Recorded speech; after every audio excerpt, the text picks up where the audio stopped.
Bienvenido al canal de YouTube del Pastor José Manuel Sierra. Pedimos, Señor, que tú nos hables, Señor, que abras nuestros oídos espirituales, que abras nuestros ojos, Señor, para que podamos entender todo el panorama profético, todo el proyecto que tú tienes para esta humanidad, Señor.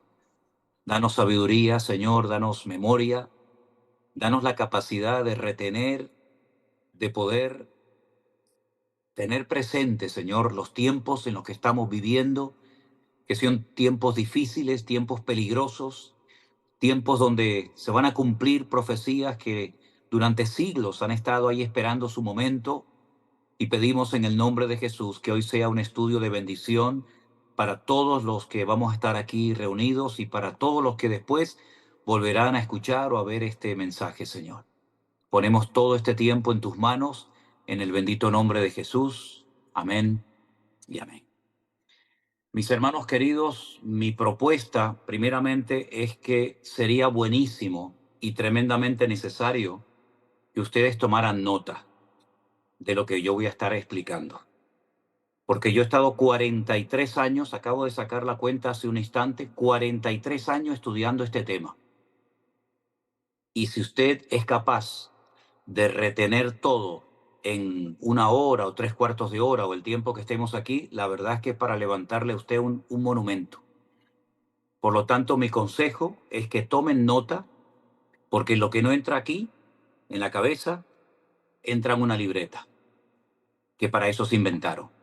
Así es que esto en primer lugar. En segundo lugar, quiero disculparme porque esta clase que yo voy a dar hoy, ahora era para haberla dado el día miércoles, pero no pude hacerlo por circunstancias que todos ustedes conocen. Yo me sentí muy enfermo, muy mal, y no tenía fuerzas ningunas. Y entonces el Señor me paró durante 2 días y fue un tiempo extraordinario que pude pasar con el Señor, y ahora pues me encuentro mucho mejor, gracias al Señor. El tema que vamos a tocar en esta tarde tiene que ver con la lección 14 y 15 de este manual titulado ¿Quién es Jesucristo?, que ustedes han estado dando en el grupo número 1, 2 y 3 de la iglesia virtual. Este curso de discipulado es muy bonito, es muy interesante, pero cuando llegamos, ya digo, a la lección número 14, que se titula El futuro, y a la lección número 15, que se titula Más sobre el futuro, tenemos que dar una serie de explicaciones porque nosotros no estamos 100% de acuerdo con lo que el autor de este curso de discipulado ha escrito aquí. Creemos que hay mucho más. Creemos que ustedes necesitan escuchar otra explicación. Entonces, ese es el motivo por el que me animo a dar esta clase que tiene que ver con el discipulado de nuestro ministerio Centro Evangélico Vida Nueva, pero que cuando ustedes la estudian directamente del manual, pues resulta que no es realmente así. Por lo menos desde nuestro punto de vista, no creemos en algunas de las explicaciones que da el autor de este curso. Esto tiene que ver con lo que nosotros llamamos los postreros tiempos o los tiempos finales, ¿verdad? Lo que ya en el Antiguo Testamento se menciona en el libro de Daniel como los Ajarón y Amín, es decir, algo que tiene que ver, pero no para la generación que lo recibió, sino para las futuras generaciones que se levantarían en el final de los tiempos. Ahora, el final de los tiempos o los últimos tiempos tuvieron un comienzo y tendrán un fin. Por lo tanto, es muy importante saber cuándo comenzaron los últimos tiempos y cuándo terminarán. Para saber cuándo comenzaron los últimos tiempos, tenemos que ir un momentito, y tomen nota de esta cita, a Hechos capítulo 2, al versículo 14, que nos dice la palabra del Señor lo siguiente. Hechos capítulo 2 nos habla acerca de una visitación especial del Espíritu Santo en una fiesta llamada la fiesta de Pentecostés, o bíblicamente Shavuot. una fiesta que los judíos celebraban y siguen celebrando en la actualidad, donde recuerdan que Moisés, 50 días después de haber salido de la esclavitud en Egipto, se encuentra en el monte Sinaí a punto de recibir un regalo extraordinario. 613 mandamientos, instrucciones específicas para el pueblo de Israel en aquel momento, que la conocemos como la ley o la Torá, según el idioma que utilicemos. Cuando en ese día el Señor decide derramar su Espíritu Santo sobre aquel grupo de hombres y mujeres que se habían dado cita en el aposento alto, algunas de las personas que se acercaron al aposento alto para ver qué es lo que allí estaba pasando, dice la Biblia que algunas personas se burlaban. Otras personas comenzaron a preguntarse unos a otros, ¿qué quiere decir todo esto?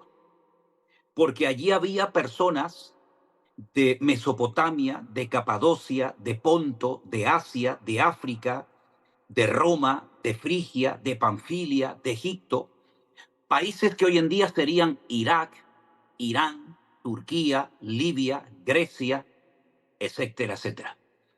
Sin embargo, otras personas consideraban que lo que estaba sucediendo allí era una manifestación de desorden. Decían incluso que algunos discípulos estaban borrachos, estaban ebrios.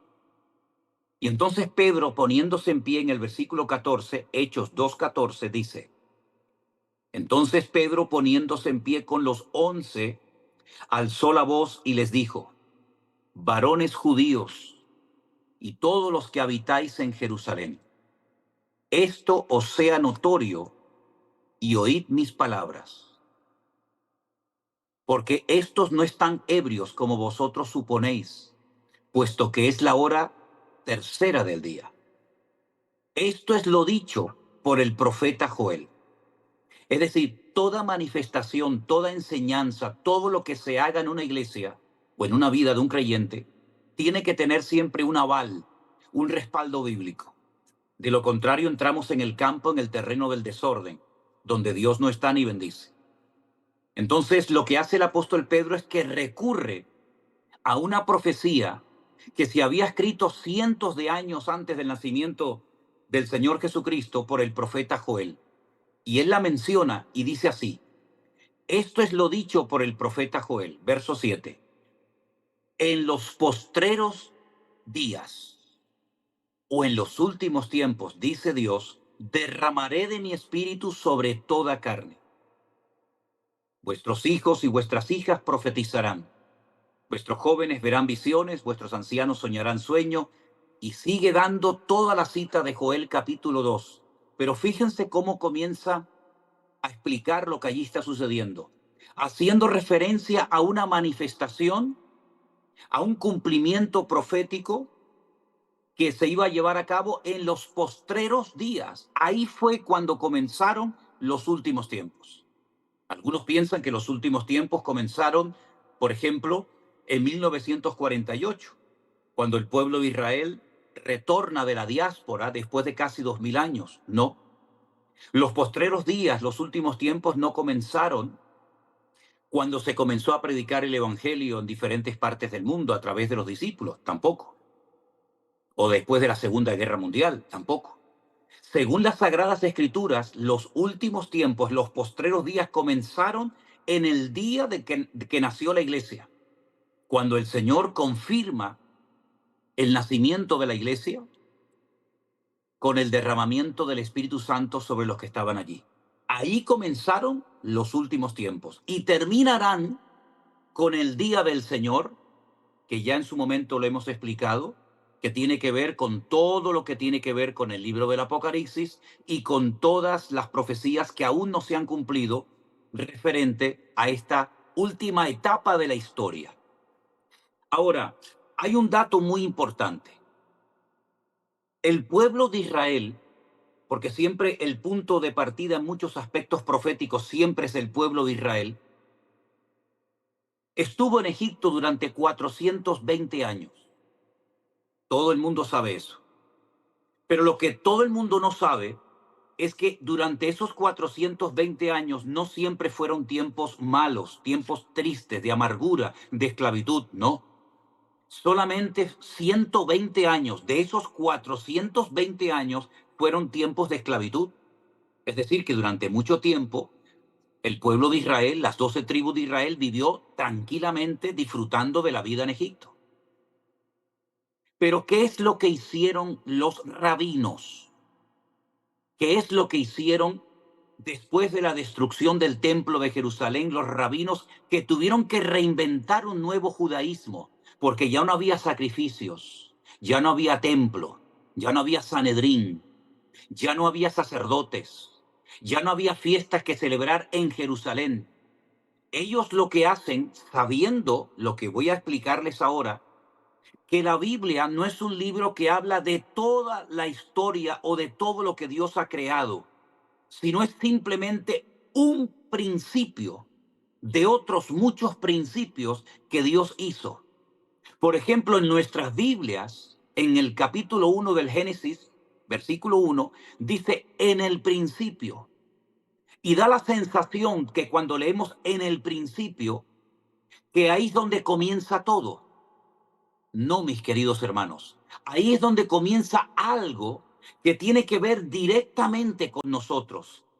Pero realmente lo que dice ahí, o lo que debería de haberse traducido es en un principio, porque hubieron otros principios que no se relatan en ese momento, sino en otras partes de la Biblia, y otros principios que no se relatan en ninguna parte de la Biblia. Por lo tanto, lo que el Señor va a hacer es establecer un patrón para que a lo largo de la historia su pueblo y todos los que decidan incorporarse a su pueblo o a su reino o a su gobierno o ponerse bajo su cobertura, sepan cómo Dios va a actuar y cuánto tiempo va a actuar en el planeta Tierra. La Biblia es la historia del planeta Tierra y de la relación de Dios con los habitantes de este planeta. La Biblia no entra en lo que Dios ha hecho o quiere hacer en otras galaxias o en otros planetas, ni mucho menos.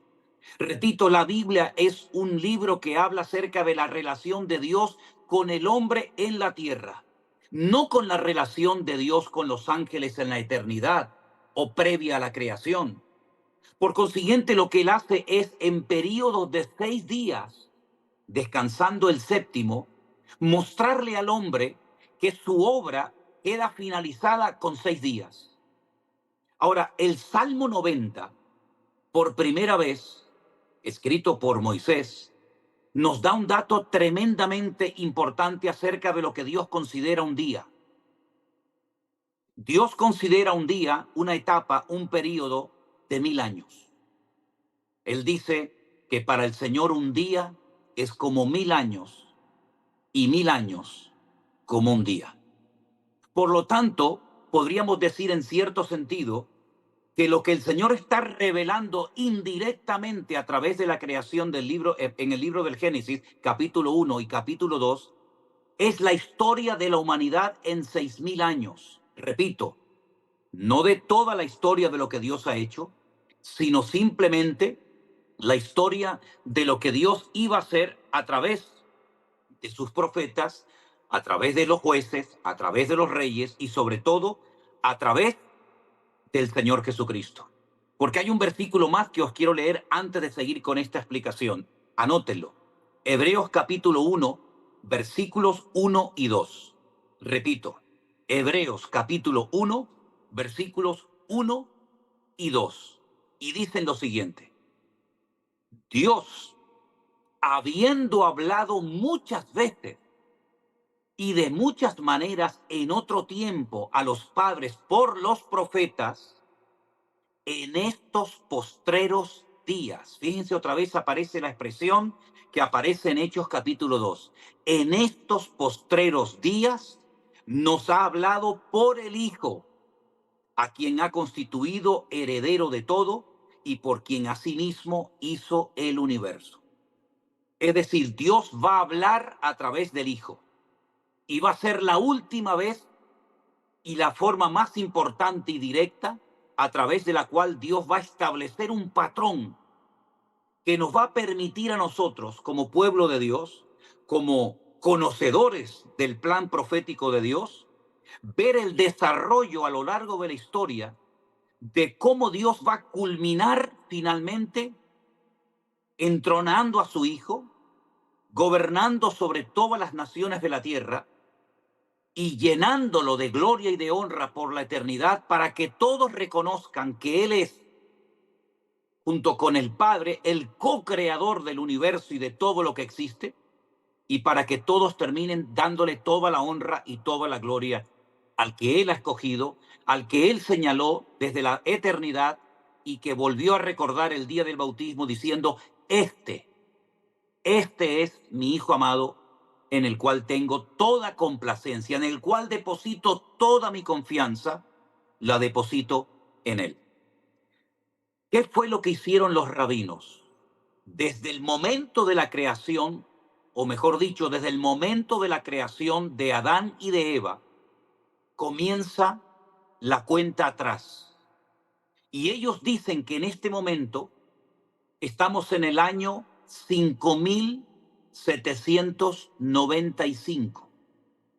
Pero eso no es correcto, porque ellos lo que hicieron fue quitarle 120 años al calendario bíblico. Sí, hermanos, intencionadamente. Le quitaron 120 años al calendario bíblico, de tal manera que ellos saben perfectamente que el verdadero año en el que estamos ahora es en el 5995. ¿Por qué le quitaron 120 años al calendario bíblico? Porque Dios no se rige por ningún otro calendario más que por el bíblico, no por el gregoriano, ni por el calendario chino, ni por el calendario azteca, sino por el calendario de la Biblia, que estaríamos en este momento en el 5995, para que no comenzaran especulaciones en cuanto al retorno inminente del Mesías.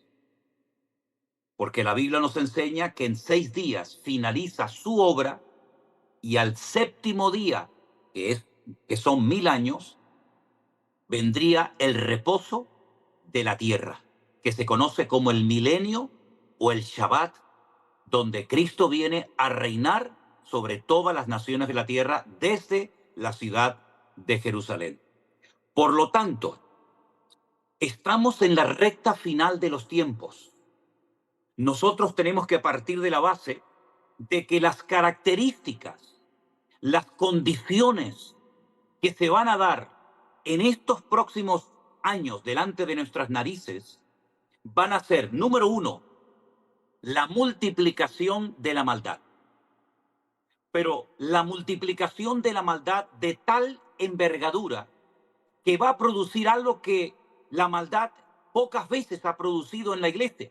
Y es un enfriamiento, incluso un apartamiento de miles de creyentes del camino verdadero. Porque siempre ha habido maldad, dirán algunos, y es verdad. Siempre ha habido maldad, siempre ha habido guerras, siempre ha habido cosas terribles a lo largo de la humanidad. Pero la iglesia se ha unido, la iglesia ha orado, la iglesia ha clamado. Pero esta maldad multiplicada, no sabemos por cuánto, dice la Biblia que va a traer enfriamiento en muchos corazones que llegaron a conocer y a experimentar en sus vidas el amor de Cristo. Y dice que si aquellos días no fuesen acortados, nadie sería salvo. Mas por causa de los escogidos, el Señor tiene que acortar aquellos días. Por lo tanto, así como podríamos decir que el comienzo de los últimos tiempos sería la lluvia temprana, nosotros estamos ahora mismo en una etapa de la historia que sería lo que la Biblia llama la lluvia tardía. Y esto de la lluvia temprana y de la lluvia tardía es algo tan importante que Israel es el único país del mundo que a la lluvia temprana y a la lluvia tardía le ha puesto nombre. Por ejemplo, a la lluvia temprana se la llama Yoresh. Yoresh. Y a la lluvia tardía se la llama Malkosh. De tal manera que esas dos manifestaciones de la lluvia procedente del Señor tienen nombre, pero también una connotación y una aplicación espiritual. para que sepamos que así como comenzó la iglesia con una lluvia tremenda espiritualmente hablando, también el remanente que permanezca fiel al Señor experimentará un mover espectacular del Señor que dejará más de uno con la boca abierta. Y yo pregunto una cosa y hago un pequeño paréntesis. ¿No venimos experimentando un mover de Dios en nuestras vidas? ¿No venimos observando una multitud de personas que en estos últimos años se han puesto las pilas, si me permiten la expresión, y se han incorporado al reino de Cristo y se han puesto bajo la cobertura del Señor desde que el Señor viene obrando de una forma poderosa, de una forma tal vez sorprendente para muchos? No estamos viendo el inicio de esa lluvia tardía que el Señor profetizó en su palabra. Hay que estar ciego para no ver lo que el Señor ha estado haciendo y sigue haciendo en los últimos tiempos. Que por un lado está proliferando la maldad que nos perturba y nos deja atónitos y nos sacude la conciencia diciendo, Dios mío, ¿qué le está pasando al mundo? ¿Qué le está pasando a la tierra? Parece como que la maldad ha explotado y por otra parte vemos que cada día el Señor sigue haciendo maravillas y permitiéndonos llegar a miles y a miles de personas, como por ejemplo en esta reunión, en estos últimos años, para la honra y la gloria del Señor. Yo lo que les digo, antes de entrar ya en profundidad en el estudio, esto es simplemente una pequeña introducción, es que aprendamos a mantener nuestra seguridad en Cristo en medio de un mundo de inseguridad. Repito, aprendamos a mantener nuestra seguridad y nuestra confianza en Cristo en medio de un mundo que solamente nos produce y nos da inseguridad. Aprendamos a aguantar la incomodidad de vivir en un mundo enfermo que le ha dado la espalda a Dios. Es incómodo vivir en este mundo, por lo menos para el que quiere vivir para Cristo. Se nos hace muy pesado vivir en un mundo que no ama a Dios, que no respeta su palabra y sus valores. Pero aguantemos la incomodidad temporal para poder disfrutar de la eternidad en la presencia del Señor. Y que nada ni nadie nos desvíe de nuestra meta y de nuestros objetivos y de nuestros principios que el Señor nos ha dado y que hasta el día de hoy nos han mantenido en victoria. Ahora bien, como el diablo no para, porque dicho sea de paso, él sabe que le queda poco tiempo, porque él se mueve en un plano, en una dimensión espiritual, y él discierne las cosas a veces lamentablemente más rápido que muchos creyentes y que muchas congregaciones. Él entonces lo que hace es levantar cantidad de ministros suyos por todas partes de la tierra. Pero esto también nos tiene que, entre comillas, despertar la conciencia, porque el Salmo 92 dice que cuando proliferan los impíos como la hierba y florecen todos los que hacen iniquidad, es para ser destruidos eternamente y para siempre. En otras palabras, prolifera la maldad, proliferan los malos, los hijos del diablo y los instrumentos del enemigo, pero por otra parte nos damos cuenta de que el Señor está sacando a la luz cosas que han estado durante años dormidas, ocultas, pero que el Señor está tomando el control absoluto, porque nunca lo ha perdido, demostrándole a la iglesia y a todos y a cada uno de nosotros que que los tiempos se acortan. Ahora bien, viene un tiempo de relativa calma, que es lo que antecede a un gran huracán. El tiempo de relativa calma hace que la gente baje la guardia. Cuando ya parece que los enemigos están derrotados y que todo vuelve a lo que llaman algunos la normalidad, es cuando el enemigo aprovecha que bajamos la guardia para volver a atacarnos con mayor ferocidad.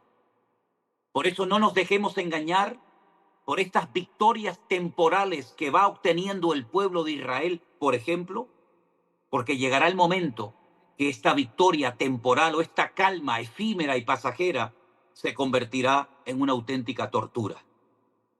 Ahora bien, hay algo que es fundamental y sería buenísimo que literalmente ustedes lo anotaran como yo se lo voy a decir ahora mismo. Y es lo siguiente.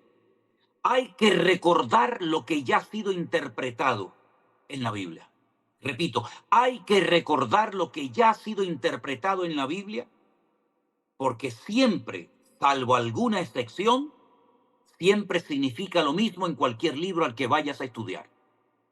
Quiero repetir esta frase porque de esto depende la comprensión de las Sagradas Escrituras en estos aspectos tan fundamentales como los que vamos a tratar en esta noche.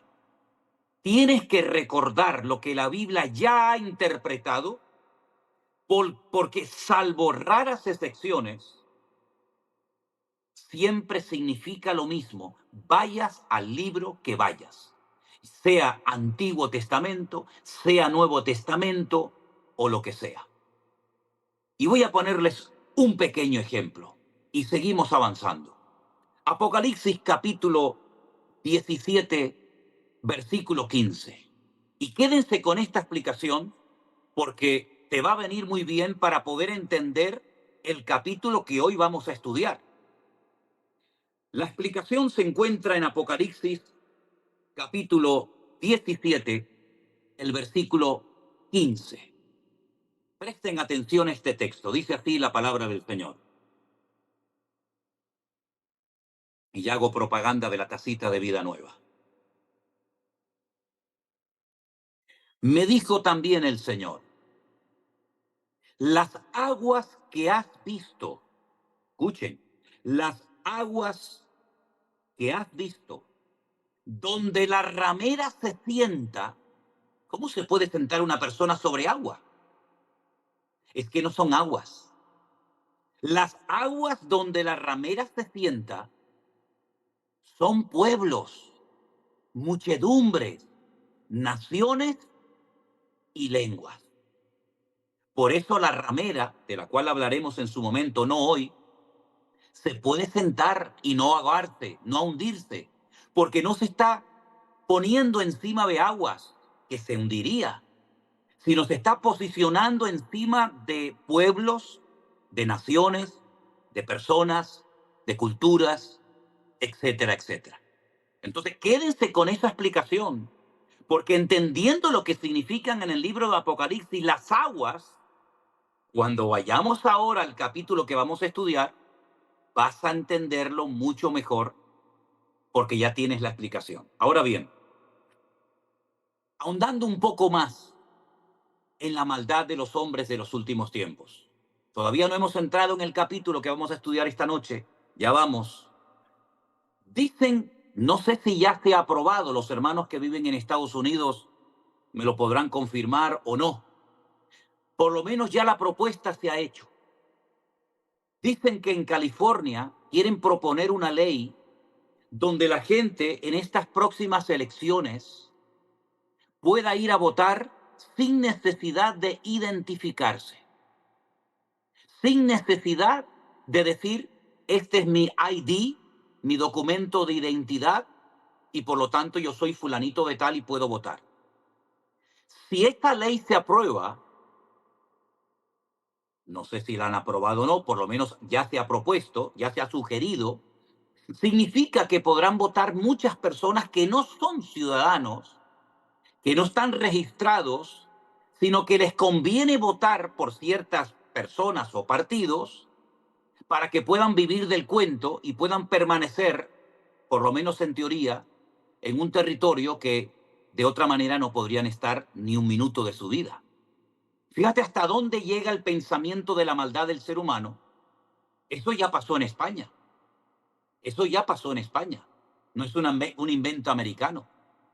A los emigrantes ilegales que entraron en Cataluña, simplemente empadronándose en un ayuntamiento, se les permitía votar por los partidos independentistas para que de esa manera pudieran ganar las elecciones e independizarse de España. ¿Qué les parece? Por otra parte, sería muy interesante que ustedes leyeran todo lo relacionado con una lista que ha vuelto otra vez a salir en los medios de comunicación, que se conoce como la lista de Epstein, no de Stein, el científico judío alemán, no, no, la lista de Epstein, con Epstein. Este señor fue un judío que se dedicó en una isla a celebrar unas megafiestas con famosos políticos, artistas, cantantes, gente rica del mundo. Y esa lista, es impresionante la cantidad de gente que fue allí, atraídos no por el dinero, porque aunque la Biblia dice que la raíz de todos los males es el amor al dinero, esta gente no necesitaba ir a esta isla para hacerse famosa, porque ya lo eran. Esta gente no necesitaba ir a esa isla para ganar dinero, porque ya eran millonarios. Esa gente iba a la isla porque eran atraídos por dos cosas: por el sexo libre, para poder hacer lo que no se podía hacer en ninguna parte, porque podían ser vigilados o filmados, y lógicamente por las drogas. Esta combinación es explosiva. Sexo y drogas es lo que más ata a cualquier ser humano, lo pervierte y lo convierte en un auténtico animal. Es increíble cómo todas esas personas, o la inmensa mayoría de ellas, fueron grabadas en todas las barbaridades que allí cometían. Y esa lista puede ser una tremenda amenaza en contra de esas personas que han ido a ese lugar. Porque ¿qué es lo que se pretende con estas reuniones de libertinaje, de orgías, de sexo libre? ¿Qué es lo que pretende el Club Bilderberg? ¿Qué es lo que pretenden estos grupos de elitistas del mundo, donde van incluso líderes políticos, líderes religiosos, etcétera, etcétera?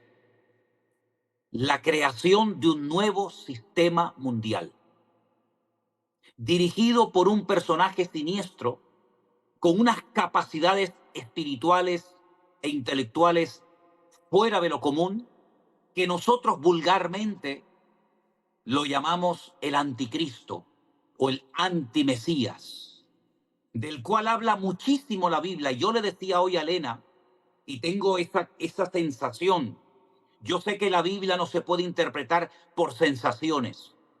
Yo sé que la sensación, el sentir de cada uno, bueno, pues es algo muy particular y no puede prevalecer por encima de la hermenéutica, es decir, de la correcta interpretación de la escritura. Pero el sentir que yo tengo, después de haber estudiado por más de 43 años estos temas, y de estar viendo todo lo que estoy viendo, y de estar recibiendo información casi a diario, tengo la sensación de que este personaje está a punto de darse a conocer, porque el mundo está entrando en una agonía sin precedentes. El mundo está en una situación tan difícil que no hay partido, no hay político, no hay nadie que en este momento sea capaz de poner orden, paz y seguridad en las naciones de la tierra. Si miramos a Medio Oriente, aquello es un polvorín. Y eso que todavía Israel no ha atacado a Irán, cosa que va a suceder en breve. Eso que todavía las elecciones del mes de noviembre no se han llevado a cabo en Estados Unidos. Que gane quien gane, puede haber bastantes problemas. Miramos a Centroamérica, miramos a Sudamérica, miramos a África, miramos a Europa y nos damos cuenta de que el mundo ha perdido el control, ha perdido el norte. Y se necesita, humanamente hablando, urgentemente, de una cabeza pensante, da igual si es de derechas, de izquierda, hombre, mujer, rico, pobre, ateo, creyente, musulmán o de la religión que sea o de ninguna, que por fin ponga orden y sepa lo que hay que hacer en el mundo, en la economía, en la política, en la educación, en la justicia, etcétera, etcétera. De ese personaje vamos a hablar en esta tarde y después le voy a compartir una noticia fresca, una noticia que a más de uno le va a dejar con la boca abierta, Porque mientras buscamos en la Biblia, en Apocalipsis capítulo 13, por favor, mientras van buscando ese capítulo en esta tarde, quiero decirles que Israel tiene, permítame la opinión personal, un gran defecto o una gran virtud. Y es que cuando empieza una guerra, no hay quien lo pare. Cuando empiezan, es muy difícil pararlos. Tardan mucho en reaccionar. A veces, desde mi punto de vista, más de la cuenta. Más de la cuenta. Tenían que haber hecho ciertas y determinadas cosas mucho tiempo atrás. Todo el mundo lo sabe, incluso ellos mismos. Pero cuando arranca, cuando se despierta Israel, no hay quien lo pare. Hemos visto que de la Franja de Gaza han sido capaces de estar destruyendo una potencia militar que es un grupo terrorista llamado Hezbollah, financiado por Irán. Estamos viendo cómo están atacando a los hutíes en Yemen. Está a punto de declararle la guerra también a Irán y les puedo asegurar que va a ser un ataque terrorífico. Es decir, Israel no ha hecho más que comenzar, porque detrás de todo esto ustedes tienen que saber qué es lo que se pretende alcanzar. No solamente, entre comillas, la paz, no solamente derrotar a los enemigos, sino que esta es una repetición de un hecho histórico que cuando yo se los cuente ahora se van a quedar muchos de ustedes probablemente muy sorprendidos. Vamos a Apocalipsis capítulo 13. Presten atención a este capítulo porque es un capítulo fundamental y vamos a ir leyéndolo muy despacio para ir reflexionando en torno a algunas expresiones y palabras que aquí encontramos. Apocalipsis capítulo 13, versículo 1.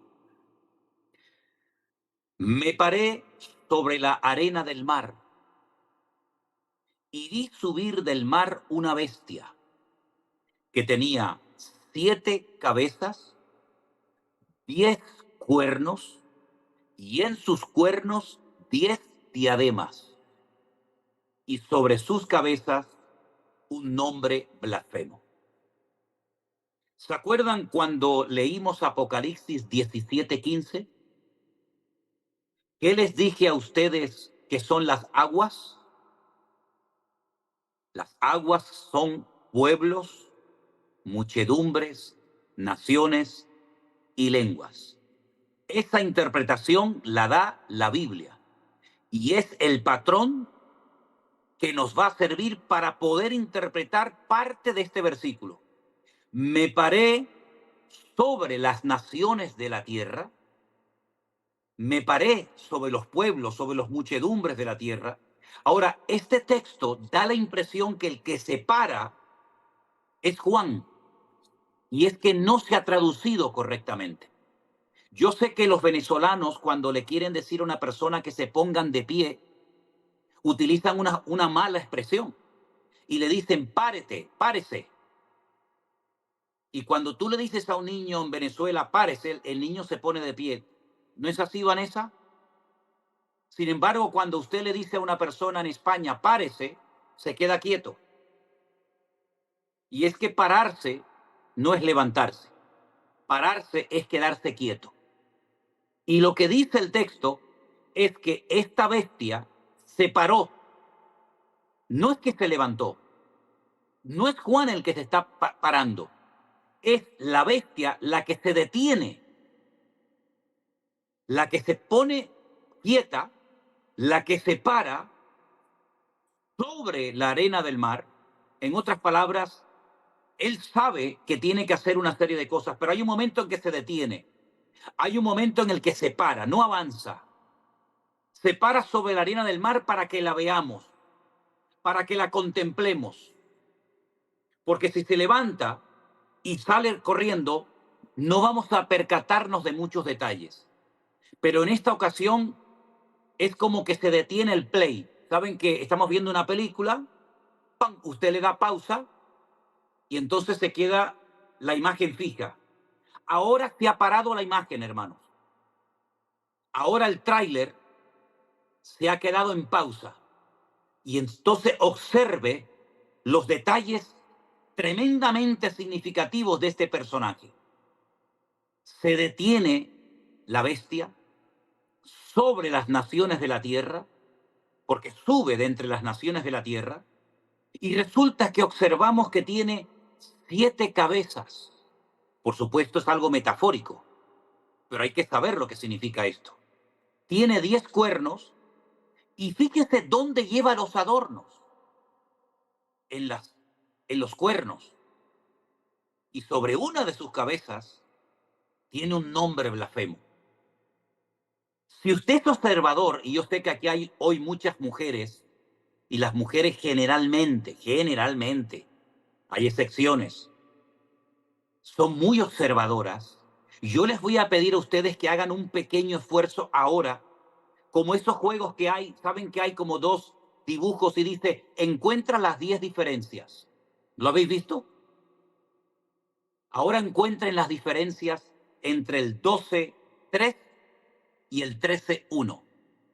Repito, encuentren las diferencias entre lo que dice el capítulo 12, verso 3 y lo que dice el capítulo 13, verso 1.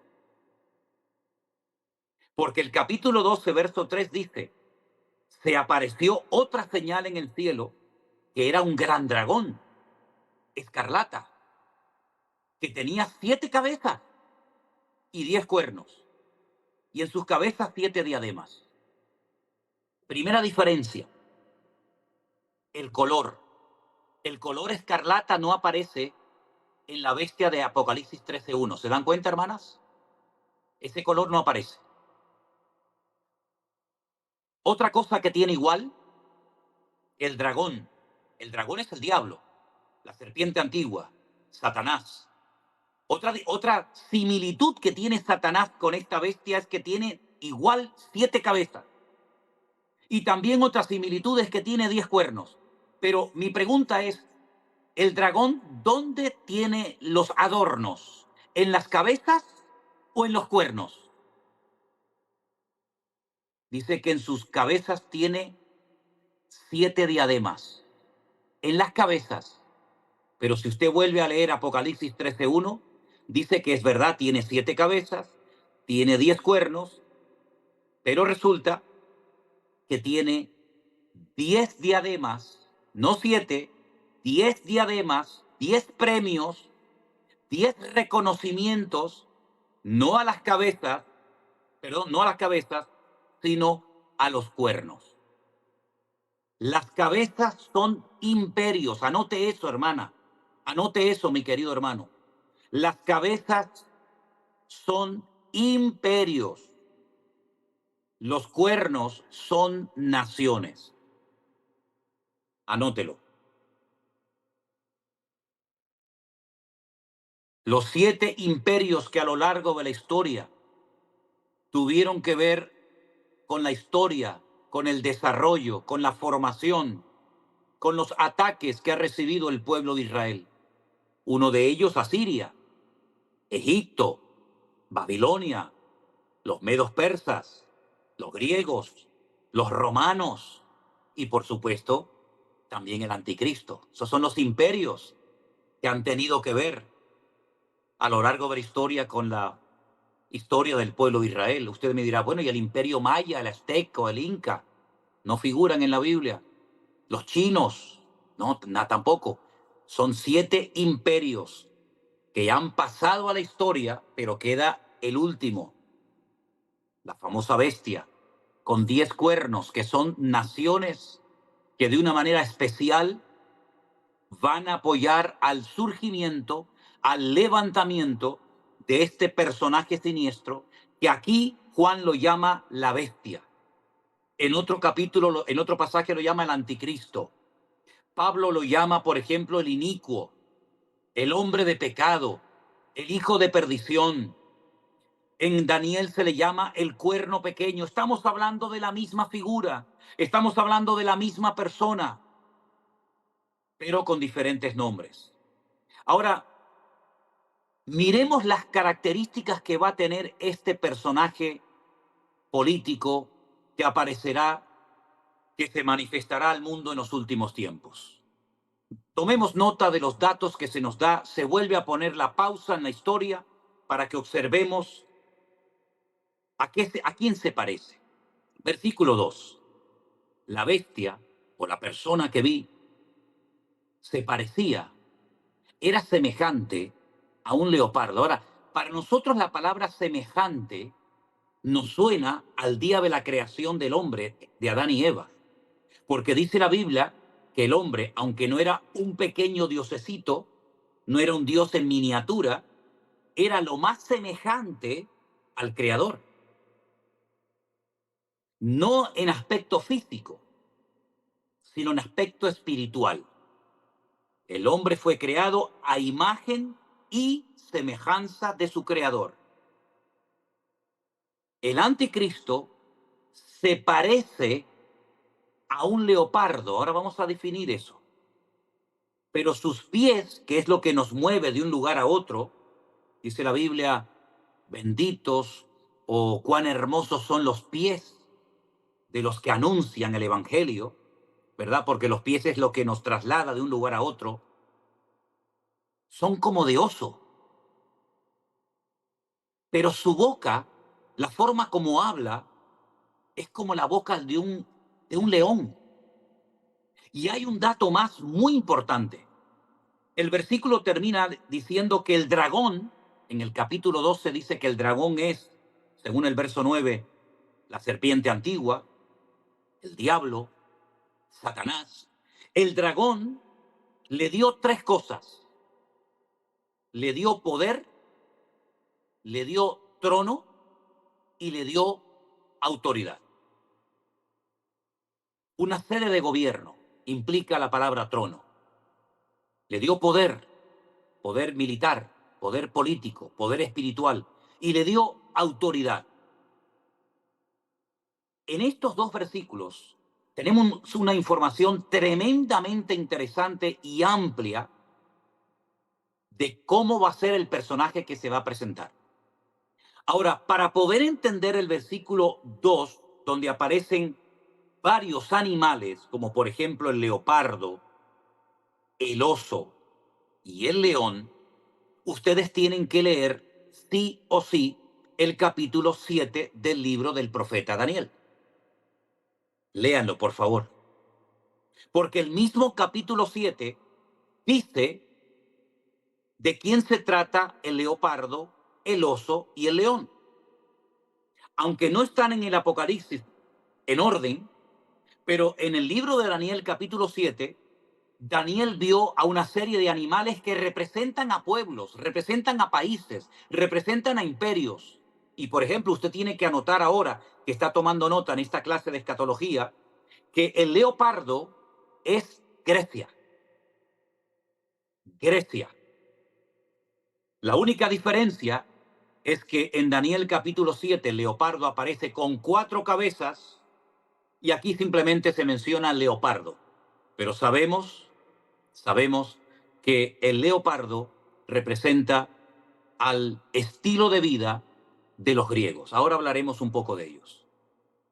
El oso representa en el Antiguo Testamento, ¿y qué le dije yo al principio? Que lo que la Biblia interpreta, salvo raras excepciones, significa lo mismo en cualquier otra parte de la Biblia donde usted vaya a leer. El libro de Daniel capítulo 7 dice que el oso es medo-persa. Es decir, los kurdos y los persas, o como se les conoce hoy en día, los iraníes.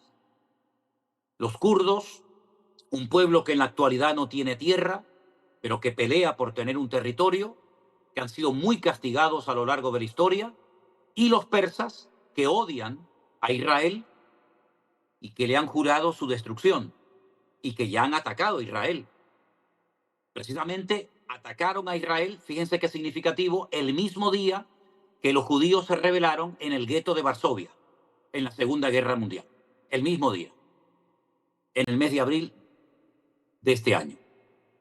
Y el león, que solamente aparece aquí como el león, pero que en el Antiguo Testamento, en el capítulo 7 de Daniel, aparece con alas por la rapidez con la que se movía, con la que atacaba, representa al imperio de los babilónicos.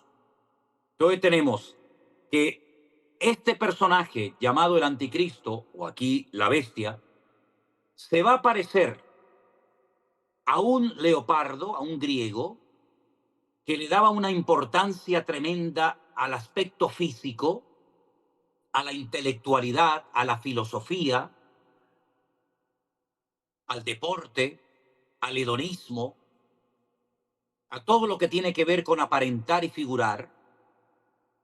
Al mismo tiempo va a tener la boca de un persa que parece que habla muy sutil, muy suavemente, pero que te cautiva la forma de hablar, pero por dentro es tremendamente peligroso. Y al mismo tiempo va a actuar como un babilónico, con la soberbia y la arrogancia de un babilónico. Es decir, tendrán apariencia de piedad, pero negarán la eficacia de la misma. Es una mezcla de cultura griega, de cultura persa, de cultura babilónica, tres imperios que tuvieron que ver muchísimo con la historia del pueblo de Israel. Ahora, lo curioso de esto es que, por ejemplo, los griegos, escuchen bien esto es muy importante y para mí creo que muy interesante, los griegos no destruyeron el templo de Jerusalén, no lo destruyeron, lo reconvirtieron en un centro de deporte, en un auténtico spa, en un gimnasio, y lo decoraron al mismo tiempo con sus dioses, con sus divinidades, con Júpiter, etcétera, etcétera. Por el contrario, los babilónicos sí destruyeron el templo de Jerusalén y se llevaron cautivos a Babilonia una gran masa de judíos que se salvaron de la destrucción de Jerusalén. Y es curioso ver también cómo los persas finalmente fueron los que financiaron la reconstrucción del segundo templo de Jerusalén.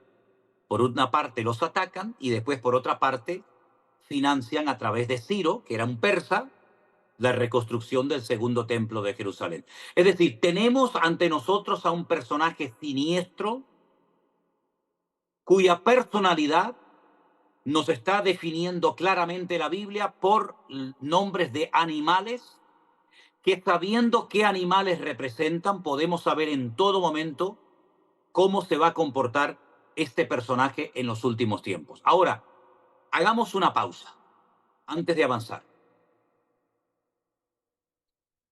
En los tiempos del rey David, cuando él sube al trono y está primeramente unos años, 7 en Hebrón y 33 en Jerusalén, aunque el sueño de David era la reconstrucción del templo de Jerusalén, el Señor lo utilizó para vencer, conquistar y dominar y convertir en tributarios a todos los enemigos que rodeaban al pueblo de Israel. Llámense filisteos, llámense amalecitas o llámense como quieran. David fue el hombre que conquistó más territorio que cualquier otro rey de la antigüedad. No conquistó todo el territorio que se le había prometido a Josué, desde el desierto hasta el gran río Éufrates, pero repito, fue el rey que más territorio conquistó durante su reinado de casi 40 años. Cuando todos los enemigos de alrededor estaban conquistados, dominados, subyugados, entonces se levantó su hijo Salomón, que en tiempo de paz pudo dedicar prácticamente muchos años de su vida a construir el primer templo de Jerusalén. Como la Biblia dice que lo que será es lo mismo que fue, el pueblo de Israel en este momento está en la misma situación de la época del rey David.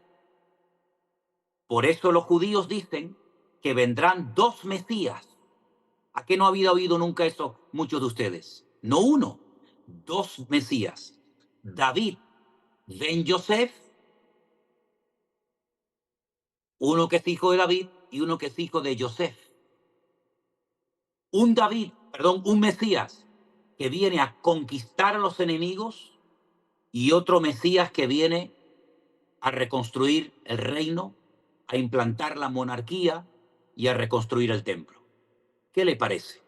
David, Ben Yosef y Ben David. Muchas gracias, Marisol, gracias. Ben David y Ben Yosef. El hijo de David y el hijo de José. David sin Salomón es como una barca que rema con un solo remo. Salomón, sin el trabajo extraordinario que llevó a cabo su padre, repito, sería como una barca que rema sobre un solo remo. David necesitó a Salomón, Salomón necesitó de David. Si David no logra vencer y derrotar y convertir en tributarios a todos los enemigos del pueblo de Israel, Salomón nunca hubiera podido reconstruir el templo. Construir el templo, no reconstruir, construir el templo por primera vez. Es decir, que ambos se necesitaban. Es interesante notar que este presidente que está en este momento, este primer ministro que está en este momento en Israel, se ha tomado muy en serio derrotar, subyugar a Hamas, a Hezbollah o a quien se le ponga por delante. Pero ese es el objetivo final de Israel, dominar a todos los enemigos y nada más. Y después, cuando se han derrotado los enemigos, la pregunta es, ¿y ahora qué? ¿Y ahora qué? Se pregunta mucha gente, ¿qué va a pasar con Gaza? Pero yo voy más allá. La pregunta es, cuando estos enemigos sean derrotados, ¿ahora qué se espera? El cumplimiento del sueño dorado de Israel, por el cual han estado rogando y suplicando en los últimos 2000 años. Construir el templo de Jerusalén. ¿Dónde? En el único lugar del mundo donde se tiene que construir el templo de los judíos, en la ciudad santa de Jerusalén. ¿Y en qué parte de la ciudad de Jerusalén? En el monte Moriah, donde estuvo el primer templo y el segundo templo, que curiosamente fueron destruidos el mismo día, el día 9 del mes Av, pero lógicamente en diferente año. ¿Se acuerdan ustedes cuando yo una vez viajé a Israel y al volver conté la experiencia que tuve con una persona que se me acercó y comenzó a decirme cosas y a preguntarme cosas y a preguntarme referente a Apocalipsis capítulo 12, que fue el estudio que di hace unos días en Bruselas, explicando quién es la mujer, quién es el niño que nace, quién es el resto de la descendencia de ella, los que guardan los mandamientos de Dios y tienen el testimonio de Jesucristo? ¿Se acuerdan? Yo le dije, la mujer es Israel, el niño es el Señor Jesús, y el resto de la descendencia, los creyentes, los que tienen el testimonio, el testigo de Jesucristo. Esta persona en el muro de los lamentos me dijo, perseguirán a Israel y después perseguirán a los que guardan el testimonio de Jesucristo, es decir, a ustedes, los cristianos, los hijos de Dios. Me habló de la guerra de Ucrania. Empezarán por Ucrania y luego probablemente se atreverán a atacar a algún país europeo. Y saben que como Europa es, digamos, como un solo continente, en cuanto atacan a un país europeo, teóricamente todos tienen que unirse a defenderlo. Ya se ha hablado de la posibilidad de atacar Noruega, ya se ha hablado de la posibilidad de atacar Polonia, en fin, solamente Dios lo sabe. La cuestión está en que esta persona se ha vuelto a poner en contacto conmigo y hemos tenido larguísimas conversaciones. Él es un ortodoxo judío. Él es el típico judío con su talit, con su kipá, con sus tirabuzones, etcétera, etcétera. Y me comentó hace unos días algo y lo digo porque me dijo, cuéntalo, porque según sus palabras, no las mías, según sus palabras, a ti te van a escuchar más que a mí.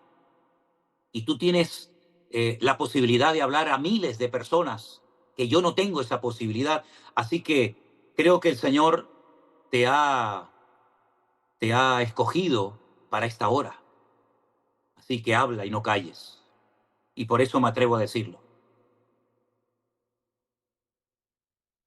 Él es un judío ortodoxo creyente en Yeshua, creyente en el Señor Jesucristo como nosotros, 100% exactamente igual que nosotros. Cree en la segunda venida del Señor, lee el Nuevo Testamento, ha nacido de nuevo. No hay ninguna diferencia, salvo que es de raza judía, nada más. Me comentó que se le ha propuesto, no hace mucho tiempo, formar parte de un grupo de judíos ortodoxos muy radicales que se han estado armando hasta los dientes con el objetivo de subir en cualquier momento a la explanada de las mezquitas y llevar a cabo una carnicería como nunca antes se podían haber imaginado que se podía haber llevado a cabo. Mi pregunta fue, pero ¿tú sabes la que se puede armar a nivel mundial y en el mismo Israel si eso sucede? Y me dice, lo curioso es que durante años los judíos teníamos prohibida la subida arriba a la explanada a orar, a pasear, pero esa prohibición ya se ha quitado. Ahora podemos subir, lógicamente corremos peligro, pero podemos subir. Y entonces lo que se les ha ocurrido a estos judíos ultraortodoxos es que han llegado a la conclusión de que a lo largo de la historia el pueblo de Israel construyó altares de sacrificio antes de tener el templo de Jerusalén en Jerusalén. Es decir, que no hace falta tener un templo para primeramente tener un altar del sacrificio. Entonces han hecho un altar portátil, un altar portátil. Se han preparado más de 1.500 coanim o sacerdotes en escuelas rabínicas alrededor de la ciudad de Jerusalén y en otras ciudades para subir en cualquier momento con la excusa de presentar sacrificios. Pero claro, él me decía, tú sabes perfectamente que ese lugar, por todo lo que ahí ha sucedido y se está haciendo, está contaminado.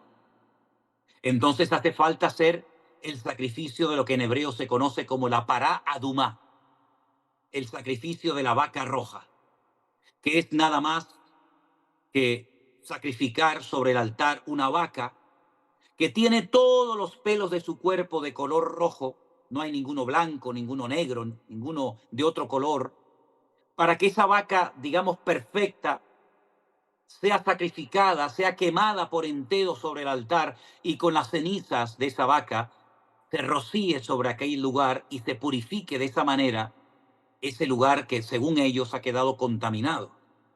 Y me dice, ya hay tres, no una ni dos, tres de esas vacas en Jerusalén preparadas para ese momento.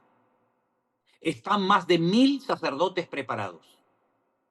Está el altar portátil preparado. Están las tres vacas preparadas. Solamente tienen que subir y producirse algo que jamás en la historia ha pasado y apropiarse de ese lugar con el objetivo de volver a reconstruir el templo de Jerusalén. Pero para ello hace falta un David, un hombre valiente, un hombre que no le haga caso a nada ni a nadie, que no lo pare nada, ni las amenazas de Europa, ni las amenazas de Biden, ni de nadie, y que sea capaz de enfrentarse con quien sea, de tal manera que pueda debilitar a los enemigos para que puedan subir y reconstruir el templo en poco tiempo, que por cierto ya está todo preparado y dispuesto para llevarlo a cabo en cualquier momento. Están dispuestos a que corran ríos de sangre. Están dispuestos a pagar el precio que sea necesario, porque saben que los tiempos se acortan. Y aunque han mentido manipulando el calendario en 120 años menos, saben que según el relato bíblico quedan 5 años para el transcurrir del desarrollo profético de Dios, según las profecías que ellos han recibido y aprendido de sus antepasados del Antiguo Testamento.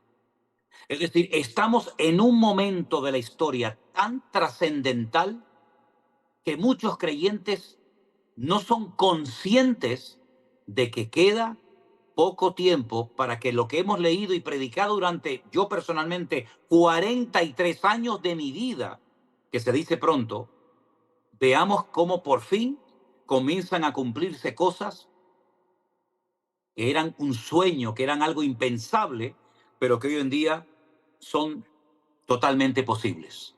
Ahora bien, hay un detalle más y es el siguiente. Si me acompañan un momentito, por favor, Apocalipsis capítulo 9. Ahora vamos a hacer un pequeño alto. En Apocalipsis capítulo 9, por favor, hay una, vamos a decir así, una participación del mundo espiritual muy interesante y es la siguiente. Apocalipsis capítulo 9, versículo 13, la palabra del Señor nos dice lo siguiente. El sexto ángel, no el séptimo, ¿saben que hay 7 trompetas? No, no, no. El sexto ángel tocó la trompeta y oí una voz de entre los 4 cuernos del altar de oro que estaba delante de Dios, diciendo al sexto ángel que tenía la trompeta, desata a los 4 ángeles que están atados junto al gran río Éufrates. Y fueron desatados los 4 ángeles que estaban preparados para, escuche, hora, día, mes y año, a fin de matar a la tercera parte de los hombres. Y el número de los ejércitos de los jinetes era 200 millones. Y yo oí su número. Hay 4 demonios que desde los tiempos de Noé están atados. Sí, Apocalipsis capítulo 9, versículos del 13 al 15. 4 demonios que están atados, tremendamente destructivos, que según otro versículo que le voy a dar, Judas capítulo 6, segunda de Pedro 2:4, repito, Judas versículo 6, segunda de Pedro 2:4, están como en una prisión de oscuridad, pero que tendrán una hora, un día, un mes y un año para actuar y producirán una matanza terrible. Es decir, lo que nosotros estamos a punto de ver, si es que el Señor nos permite llegar hasta ahí, nunca nadie jamás en la historia lo ha visto. Nunca nadie lo ha visto. En sueños y en visiones sí, pero tal y como probablemente lo lleguemos a ver nosotros, no lo ha visto absolutamente nadie. ¿Por qué nos hemos animado hoy a tener esta clase con todos ustedes? Porque se ha enseñado durante mucho tiempo que cuando las cosas se pusieran muy feas, muy duras, muy difíciles, la iglesia, los cristianos, los hijos de Dios, no íbamos a estar en el planeta Tierra, sino que el Señor nos iba a llevar a lo que se conoce como las bodas del Cordero, la fiesta de la novia con el amado, con el Señor Jesús. Mientras tanto, la tierra se despedazaba y finalmente nosotros vendríamos. Pero sin embargo, ustedes saben perfectamente que el apóstol Pablo, por revelación del Espíritu Santo, dijo que es a la final trompeta. Y hay 7, no 4 ni 5, sino 7 trompetas. Y él dice en 1 capítulo 15, aquí os digo un misterio, no todos dormiremos, pero todos seremos transformados en un momento y en un abrir y cerrar de ojos. Es como de gusano a mariposa. Todo cambiará a la final trompeta. A la final trompeta. Y hay 7 trompetas en el Apocalipsis, hermana. No una ni dos, hay 7. Y Pablo dice, a la final trompeta, cuando se toque ese último toque de trompeta, y el último toque de trompeta aparece en el libro del Apocalipsis, le digo exactamente dónde. Empiezan en el capítulo 8, ¿verdad? Y nos vamos adentrando en el libro del Apocalipsis. Y encontramos que las trompetas empiezan en el capítulo 8, versículo 6, saltamos al capítulo 9, ¿verdad? Seguimos por todo el capítulo 9, encontramos a los dos testigos predicando en la ciudad de Jerusalén y llegamos al capítulo 11, versículo 15, donde oímos el séptimo toque de trompeta. Por consiguiente, a la final trompeta es cuando los muertos en Cristo resucitan y se produce lo que conocemos como el arrebatamiento o la traslación de la iglesia y comienza ese periodo terrible donde el anticristo o la bestia se manifiesta con toda su ferocidad, donde el cordero se convierte en demonio y donde durante 3 años y medio él ejerce toda su autoridad hasta que finalmente, por el resplandor de la venida del Señor, él muere y es enterrado en la ciudad de Jerusalén, en el Monte de los Olivos. Así que, mis queridos hermanos, si a usted le enseñaron que los cristianos, que los hijos de Dios, no íbamos a estar en esta primera parte de los últimos tiempos, de la última semana, que algún día, si quieren, les doy un estudio sobre la última semana, las características de la última semana o la semana 70 del profeta Daniel, pues permítame decirle que la Biblia nos enseña otra cosa muy diferente, que lamentablemente muchos creyentes han querido ignorar y no entrar nunca en detalle, porque sin lugar a dudas no es nada agradable lo que se avecina sobre el planeta Tierra.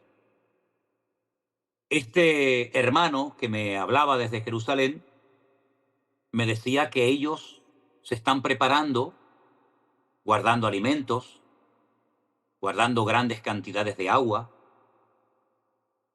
para que cuando llegue el momento, como Noé se preparó con suficiente cantidad de alimentos y de provisiones, pues no se lleven las manos a la cabeza diciendo, bueno, no sabíamos o no nos dio tiempo de prepararnos. Noé fue el encargado de prepararse, él y su familia, para que cuando pasara por el diluvio no se muriera de hambre. Porque recuerden que estuvo un buen tiempo dentro del arca y durante ese tiempo había que beber, había que comer, él y los animales.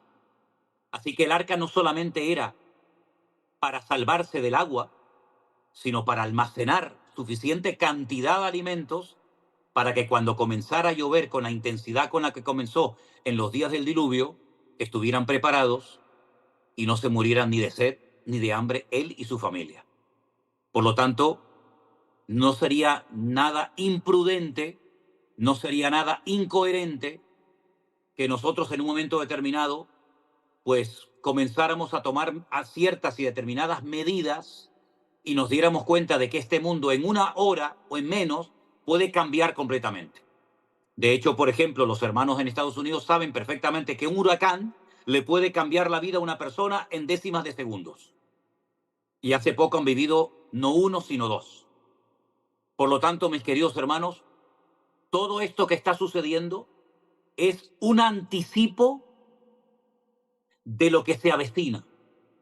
Es como el otro día alguien me hizo una pregunta en Bélgica y la verdad es que le di públicamente gracias al Señor porque yo, y lo digo para la gloria de Dios, y mi Dios lo sabe, en este momento Dios me dio sabiduría, porque le respondí a esta hermana de la siguiente manera. Hermana, cuando usted, por ejemplo, va a ver una película, por ejemplo, en Netflix, hay muchas películas que antes de usted verlas, hay lo que se llama un tráiler. Y usted pone un tráiler que dura unos minutitos y usted más o menos se hace una idea de la película que está a punto de ver o no. La Biblia nos da tráiler. Usted puede ver un poquito lo que va a pasar, lo que no va a pasar, quién va a morir, quién no va a morir, dónde será, cómo no será, quién atacará. Hay como un tráiler, un anticipo. Y hermano, lo que pasó el 7 de octubre en Israel es un tráiler. Uno de los que han muerto, líderes de Hamas, dijo que lo que pasó el 7 de octubre va a pasar 1.000.000 de veces más, que no se arrepienten de nada, sino que eso es lo que le espera a todos los infieles.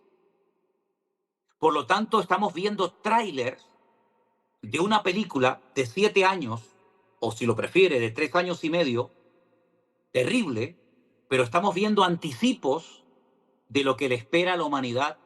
Y mientras algunos están casándose y dándose en casamiento, como en los días previos al diluvio, y no entendieron hasta que vino el diluvio y se los llevó a todos, así será como en los días de Noé. Personas que no son conscientes de la realidad espiritual que estamos viviendo. Porque cuando hay mucho conflicto, cuando hay mucho conflicto bélico, mucha guerra, es un reflejo de lo que está pasando en el mundo espiritual. Ustedes saben que yo he dicho muchas veces, y lo reitero, que lo natural es un simple reflejo de lo que está pasando en el mundo espiritual.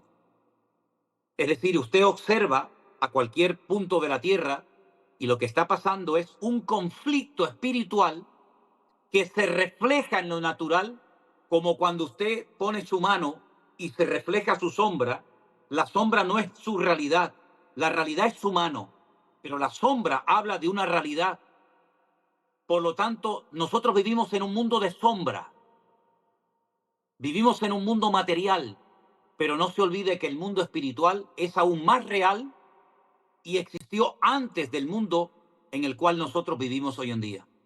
Por lo tanto, el libro del Apocalipsis nos habla de la procedencia, de la personalidad, del vocabulario, del modus operandi del anticristo, para que nosotros podamos saber en todo momento cómo el enemigo tiene un plan paralelo al plan de Dios. La ventaja de todo esto es que nosotros sabemos, gloria a Dios, cómo termina la película. Esta es la gran tranquilidad y la gran confianza y la gran paz que sentimos en nuestros corazones, que ya hemos visto el final de la película, ya hemos visto quién gana y quién pierde, ya hemos visto el destino del diablo y hemos visto el destino de la iglesia, y por lo tanto esto nos tiene que traer un ánimo y una fortaleza espiritual que tiene que desterrar el miedo totalmente de nuestros corazones. Porque la palabra de Dios tiene tanto, tanto poder que acartona, que petrifica a nuestros enemigos.